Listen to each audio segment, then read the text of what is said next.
वालेकुम। तो आज हमारे इधर आए हैं डीजे आकाश पलटन, जो इनको देखते फॉलोअर्स, इनके सबसे ज़्यादा फॉलोअर्स है 3,72,000 फॉलोअर्स आहे।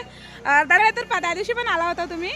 मी 2 दिवसापूर्वी आलो होतो, मालवणला निघालो होतो। हां पण मी आजपर्यंत जिथं मॅगी खाल्ली, हां आजपर्यंत जेवढी मॅगी खाल्ली त्यामध्ये तुमची मॅगी खरंच मस्त होती, खूप छान। आणि मॅगीचा जो तुम्ही टेस्ट दिला आहे ना, खूप मस्त। आणि बघण्याचा व्ह्यू वगैरे पण खूप छान आहे। हां आणि दादा तुम्ही आहे ना, मी तर एवढा आनंद झाला त्या दिवशी पण येऊन गेलात, पण तुम्ही मला बोललात नाही ना। आज मी तुम्हाला स्वतःहून विचारले की तुम्हाला तुमच्या इथे फॉलोअर्स भेटले म्हणून तुम्हाला विचारले ना। मला पण छान वाटलं की तुम्ही माझ्या मॅगीचे फॅन आहेत। नक्की मी फॅन झालो तुमच्या मॅगीचा, खरंच खूप छान मॅगी आहे तुमची। हां आणि माझे जेवढे कोण फॉलोअर्स असतील जे मालवणला जाणार असतील ते घाटामध्ये आहे, तामिनी घाट आहे ते आहे ना, नाही अनुस्कुरा घाट आहे, अनुस्कुरा घाट आहे, त्यामध्ये मॅगी खूप छान भेटते, सँडविच पण खूप छान आहे, तुम्ही नक्की टेस्ट करा। थँक्यू थँक्यू दादा।